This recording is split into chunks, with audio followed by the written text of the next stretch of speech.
First, before I launch into whatever I'm going to say, which, by the way, I've changed several times after I listened to George Manners and then I listened to David Covington, I say, oh, no, I'm not going to say that. I'm going to say this. Now I'm going to say that. I've only got 15 minutes, so I can only say so much. But first, let me say how much I've enjoyed being here. The energy in this room is wonderful. The passion, I just love the passion. The passion is what keeps me working long after any rational human being would have retired. Long after. So I decided about 5 minutes ago that I'm going to focus on crisis because we are all crisis people in this room. We do lots of things at Exodus Recovery. And I'm going to tell you how difficult it is sometimes to do the right thing. But you all do the right thing. It's not easy. It is not easy. So I'm going to tell you how Exodus Recovery started, and it's in a very unlikely place having nothing to do with a crisis receiving center. I was a hospital administrator back in the dark ages, just a regular run-of-the-mill med-surg facility. And it did happen to have a big psychiatric unit in it. And I was charged with the problem. There was this doc running around this hospital that kept saying he wanted to open a chemical dependency unit. Well, this was, I don't know, 1985, a long time ago. Most of you don't even remember what was going on in 1985, but I can tell you that there was a river of money for inpatient chemical dependency units at that time. And there was it was 28 days. Hospital got paid for 28 days, no matter what. Well, there's this wacky doc in the facility. He did happen to be the chief of medicine. And he said he wanted to open a chemical dependency unit, but he wanted to treat the patient, not the insurance. Well, this was a large, for-profit, large chain, publicly operated facility. That's not an easy sell. So I met with this guy and he told me his idea, if a patient needs 6 days and then we can connect them with Alcoholics Anonymous or we can connect them with outpatient programs, which they didn't exist like they do now, I can tell you that. They don't need to stay longer than that. But what if they're an elderly person coming off benzos and that's going to take 40 days? Because that takes a long time to taper off that. Well, then we're going to keep them 40 days. Yeah, but the insurance company's only going to pay 28. So that was my charge, to sell that to this hospital. By some miracle, that happened. The most unlikely people did the right thing. They said, okay, we'll do this. Now, it probably helped that he was a major admitter to the hospital, but we'll just pass over that. So I worked with this doc to set up this unit. And then we decided it would be a good idea to get married. So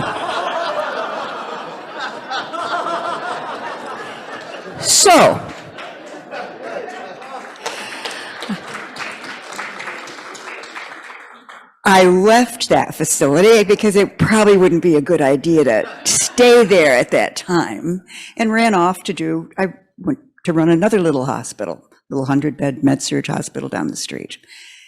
And Exodus Recovery started as this inpatient chemical dependency program in a publicly traded, for-profit facility. Unlikely spot.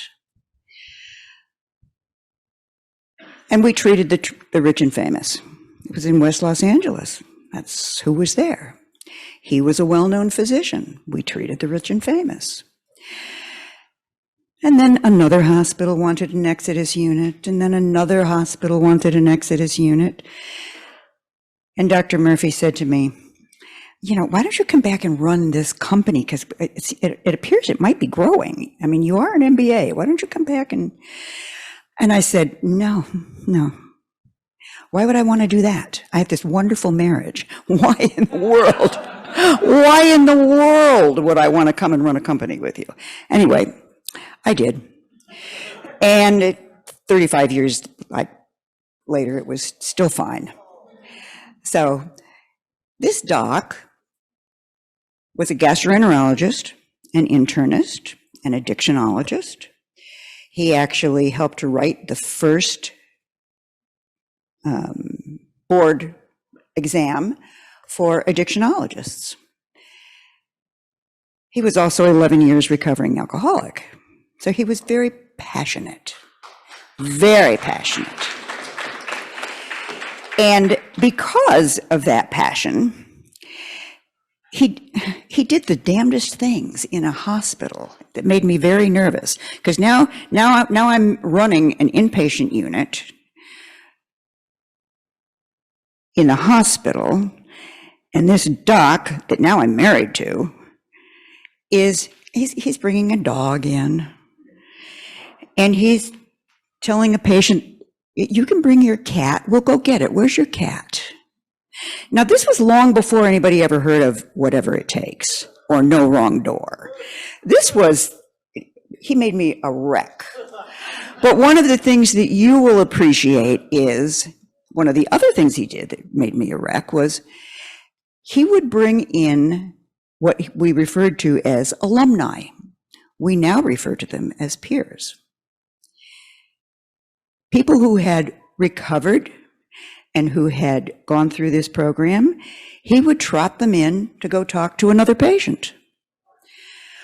Well, there was no credentialing. There was the compliance department would be having a fit. There's no insurance. Anyway, we did it. And it worked beautifully.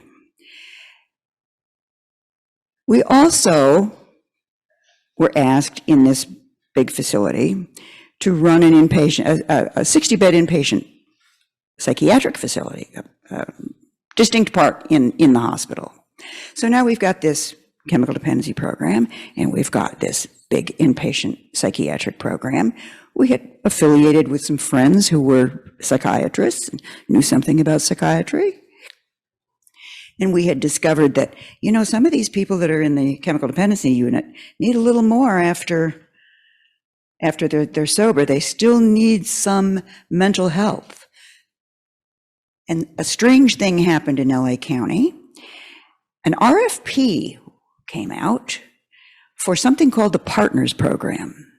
And it was long before ACT or FSPs or whatever we call it in all the states you're in. But this wraparound, you take care of the whole person. You make sure they get to their medical appointment. You make sure that they get housing. You make sure that they get everything. And we thought, this is fabulous because these people in our psych unit keep coming back.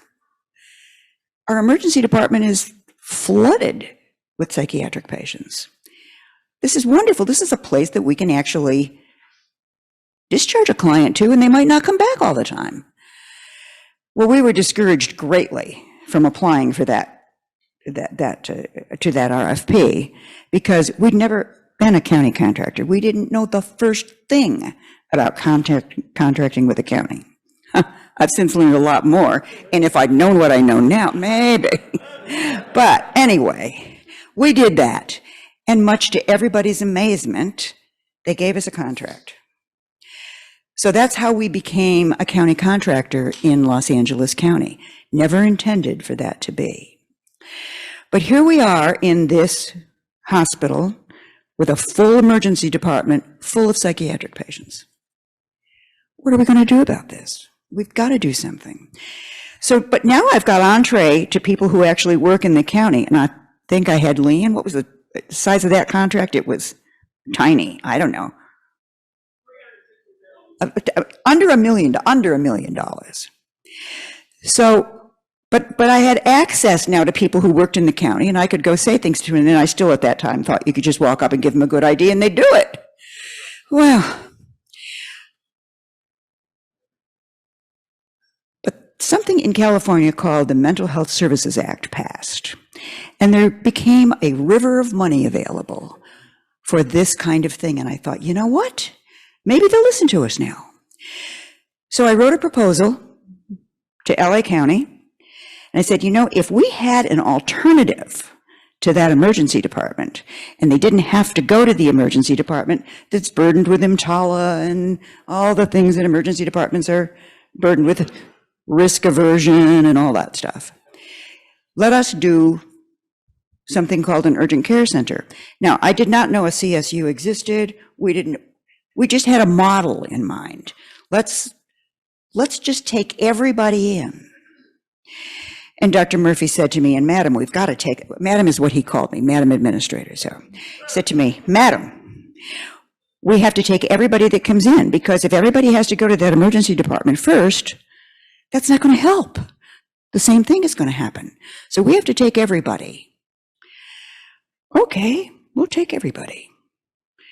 We'll staff it so we know how to take care of everybody. Okay, that sounds like a great idea. Department of Mental Health thought it was a great idea.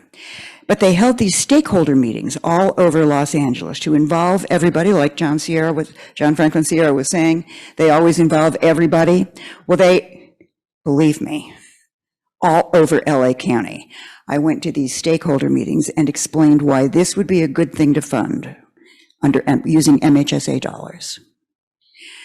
We got a lot of pushback on that because MHSA dollars were supposed to be only for non-5150 clients, only outpatient, no involuntary inpatient. Well, if we're going to take everybody in LA County, we have to take somebody on a 5150. If the cops are going to bring us somebody, we got to take them. Well, if we can't be designated, we can't. Anyway, so that was my next charge. I had to convince everybody in the stakeholders group, which was full of NAMI people and peers who were not exactly enthusiastic about this. Another miracle happened.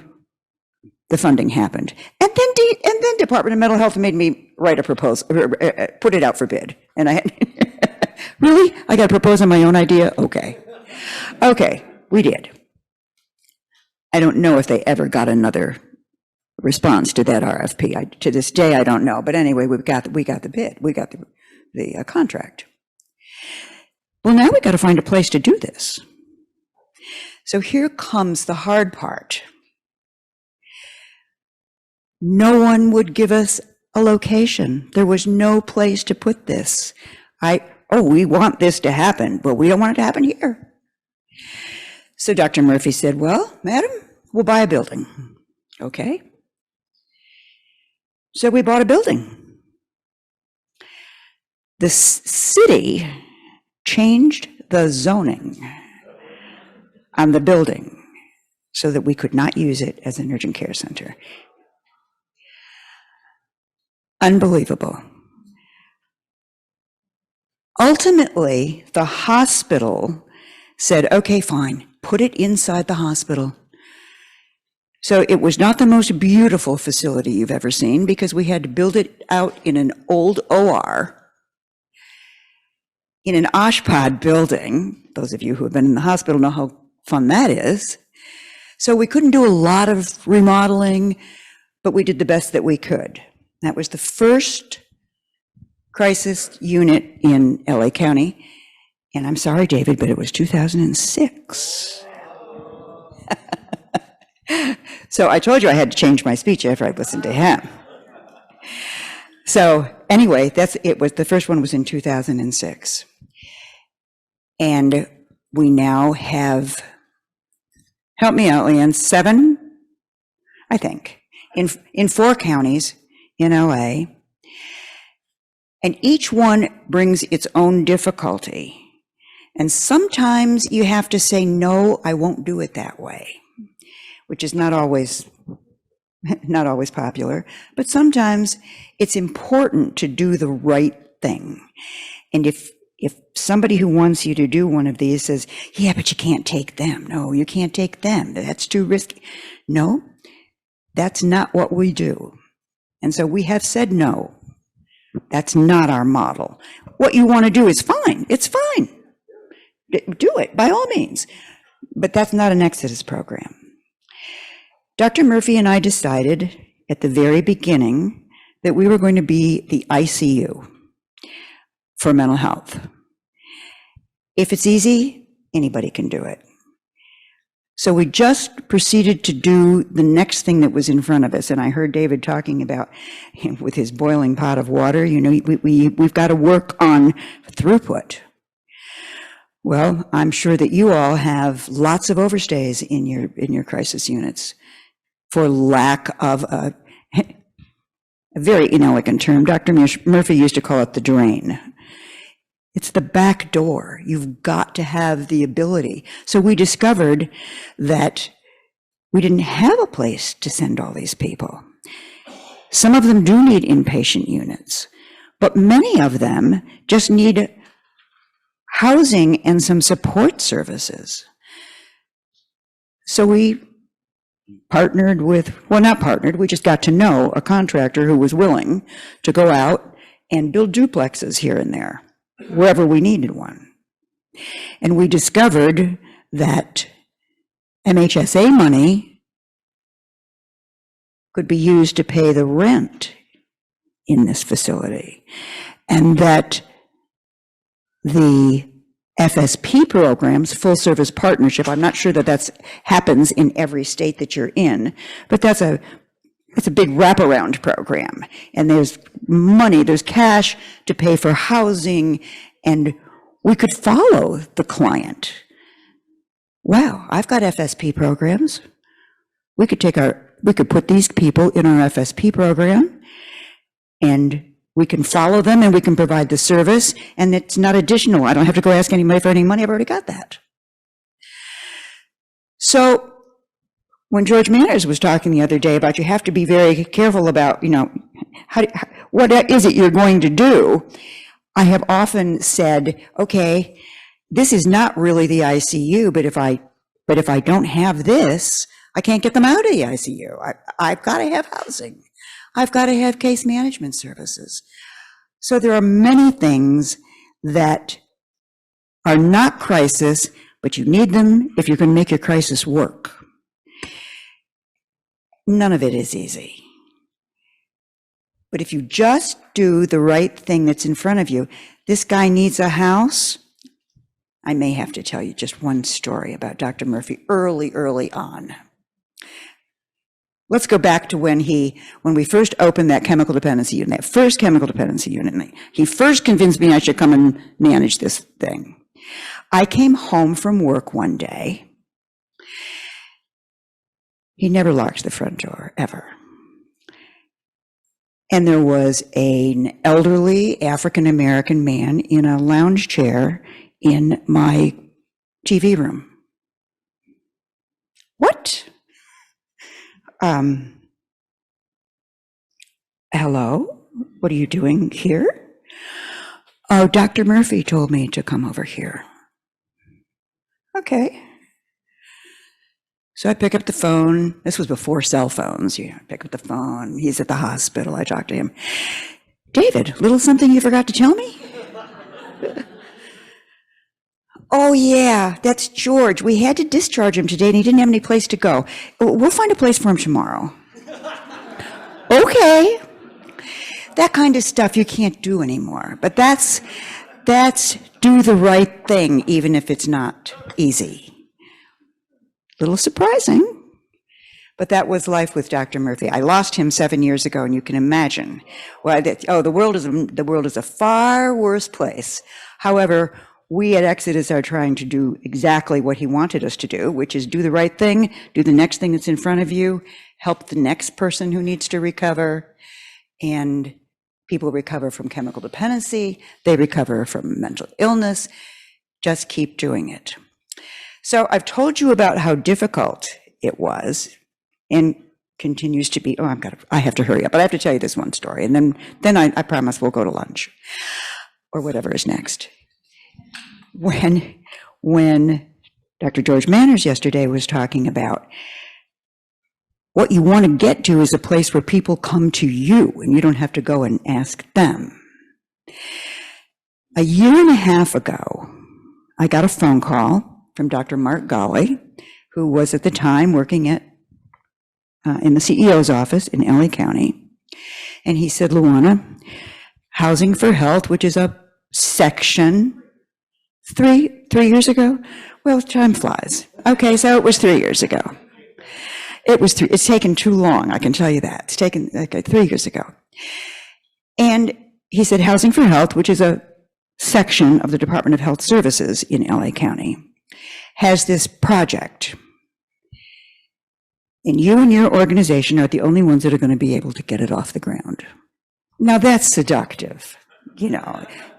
Okay. It's a 300 bed, it ended up only about 200, but it's a 300 bed facility that is going to be a shelter. It's going to be a no barrier shelter, 24/7. Nobody has to line up out front. 24/7 admission, and you take everybody. I liked that. If they don't have a place to sleep tonight, you take them. Doesn't matter if they're, who they are, what they are. If they're drunk, you take them. If they have mental illness, you take them. If they just have a dog that nobody will take, you take them.